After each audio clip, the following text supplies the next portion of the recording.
우아하고 품격 있는 김은영의 홈스쿨 살롱 북살롱입니다. 오늘 음식의 역사 여러분들과 함께 할 건데요.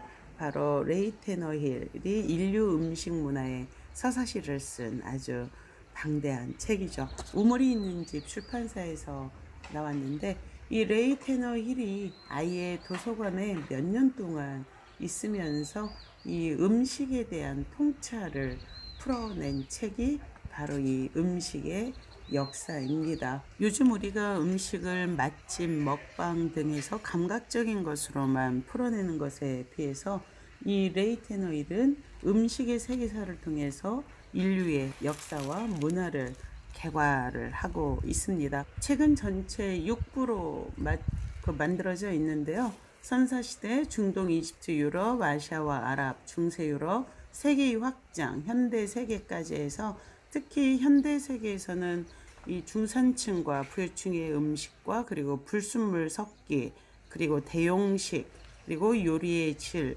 대중을 위한 고기, 녹색혁명, 해충과 농약 등 새로운 또한 이 먹거리에 대한 관점들, 심지어는 영양제까지 해서 많은 문제의식을 또한 던져주고 있습니다. 그러면 이 저자가 이 책을 통해서 무엇을 우리 독자들에게 말하고 싶었는지 저자의 말을 잠깐 읽어보도록 하죠. 음식의 역사는 믿을 수 없을 만큼 간단한 주제를 다룬 선구적인 저작이다.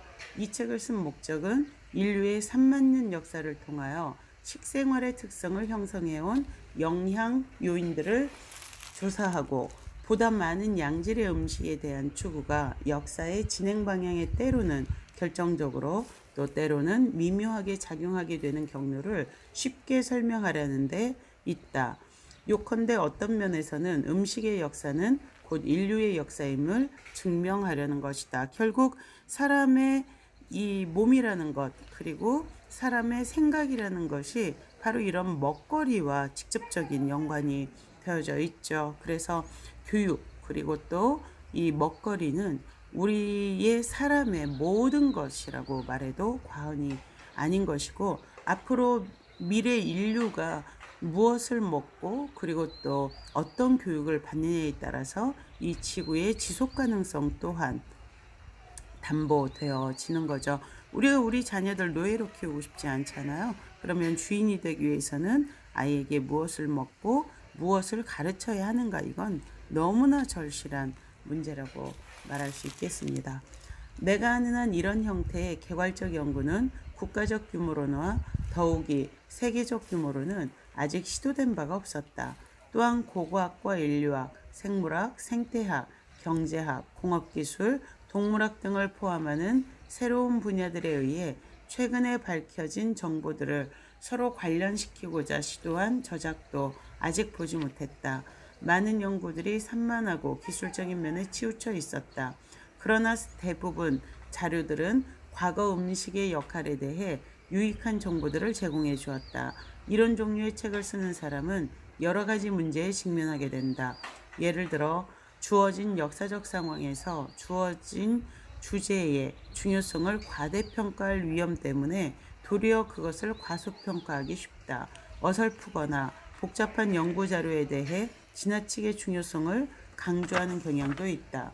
그러나 3만 년의 역사를 400페이지로 압축시키는 일은 결코 간단하지 않았다. 이 저자도 대영제국 도서관에서 6년 동안 이 집필 작업을 했다고 이야기를 합니다. 이러한 집필 태도를 보니까 저는 잠깐 자료 몇 개 읽고 그렇게 써내는 그러한 저 자신에 대해서 오늘 좀 많은 반성이 일어나기도 하네요. 엄정한 자료 선별 작업을 거쳐야 했음은 두말할 나위가 없다. 이 책의 각 부는 먼저 논의 대상 기간 동안 일어났던 사건들의 일반적인 과정을 묘사하는 개론으로 시작한다. 이는 주로 독자에게 예비 지식을 제공하기 위한 것이며 이들 정보의 일부는 이미 알고 있는 내용일 수도 있다.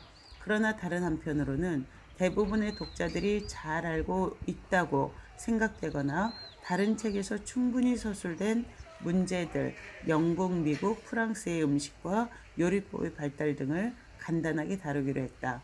또한 주된 논제의 범주를 벗어나는 주변 사항에 속하는 문제들, 예를 들면 음식점의 발달 등과 같은 문제는 약간만 언급했고, 종교적 금기식품, 가정의 식사가 다른 식생활에 끼치는 영향력, 정치적 성격의 접대와 같은 문제들은 논의의 대상에서 제외했는데, 이 문제들은 이전의 연구들을 통해 음식보다는 사회심리학과 더 밀접한 관련이 있는 것으로 나타났기 때문이다. 따라서 다음의 주제들을 고찰하는데 지면을 할애하는 것이 더 가치 있다고 여겼다. 고대의 작물 재배법과 동물 사육법, 로마의 요리에 사용된 특별한 조미료에 대한 연구, 피를 마신 중앙아시아의 유목민의 식사와 아몬드유를 즐겨 마시며 살았던 칼리프 시대 아랍인들의 식사, 인도의 소에 대한 신성의식의 발달, 향신료 무역의 영역 확장 효과, 새로운 영농기법이 암흑시대의 사람들에게 새 활력을 불어넣어주는 경위, 초기의 휴대식품과 이에 요구되는 특별한 조리법, 19세기에 발달한 식품의 대량 생산, 20세기의 녹색혁명 등이다. 자, 이렇게 책을 쓰게 된 목적을 말씀을 하셨고요. 그래서 저자가 이러한 책의 내용을 통해서 결국 하고 싶었던 이야기는 이 앞으로 인구 증가와 환경오염으로 인해서 대이변이 초래가 되어진다면 결국 식량 부족을 겪으면서 인류가